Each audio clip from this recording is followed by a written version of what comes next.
Hello, કેમ છો? તહેવારની સિઝનના મેનુમાં બાસુંદી, રબડી, દૂધપાક, ખીર આ તો હોય જ, રાઈટ? પણ જો તમે બહારથી રબડી કે બાસુંદી લાવતા હો તો ઇટ ઇઝ ઓલવેઝ રિસ્કી, કારણ કે એની અંદર માવો વાપરવામાં આવે છે. પણ આ જ રબડી બહુ જ દૂધ ઉકાળ્યા વગરના પ્રોસેસથી ઇઝીલી ઘરે કેવી રીતે બની શકે એ રેસીપી જોઈએ. સૌથી પહેલાં 10થી 12 નંગ કાજુ અને 10થી 12 નંગ બદામને અડધો કલાક માટે પલાળવાની છે. બદામની છાલ કાઢી લેવાની છે અને આ બંનેને થોડું દૂધ ઉમેરી અને મિક્સી જારમાં સરસ મજાની પેસ્ટ બનાવી લેવાની છે.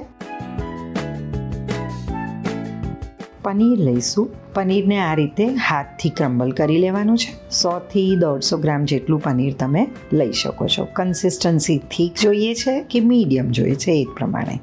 એ જ રીતે પોટમાં દૂધ ગરમ કરવા મૂકીશું. દૂધ પણ તમે 500 mlથી 1 લીટર જેટલું લઈ શકો છો. કન્સિસ્ટન્સી થીક જોઈએ છે કે નોર્મલ જોઈએ છે એ પ્રમાણે. દૂધ ગરમ થઈ જાય અને ઉકળે એટલે એની અંદર કાજુ બદામની પેસ્ટ એડ કરી દેવાની છે.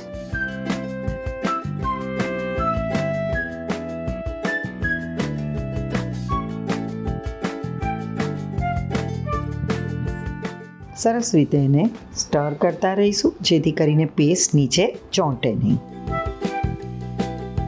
50 ગ્રામ જેટલી શુગર એડ કરીશું. ગળપણ પણ તમે એડજસ્ટ કરી શકો છો, વધારે ઓછું.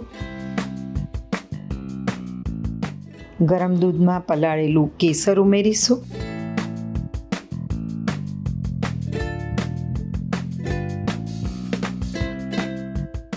ક્રમ્બલ કરેલું પનીર ઉમેરીશું.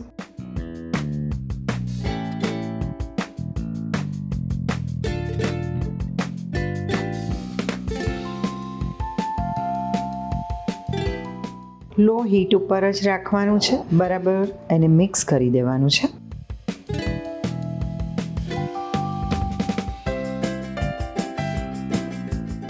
ઇલાયચી પાવડર અડધી ચમચી જેટલો ઉમેરીશું, સરસ મજાની ફ્લેવર માટે. કેસરની પણ ફ્લેવર અને કલર આવશે. ઇલાયચીનો ટેસ્ટ અને ફ્લેવર આવશે. સરસ થીક રબડી રેડી છે. એને આ રીતે સેલો ટેરેકોટામાં સર્વ કરીશું. ઉપર બદામ અને પિસ્તાની કતરણથી ગાર્નિશ કરીશું. એઝ ઇટ ઇઝ સિઝન પ્રમાણે તમે ગરમ પણ સર્વ કરી શકો છો અને ચીલ કરીને ડિઝર્ટ તરીકે પણ સર્વ કરી શકો છો. Thank you.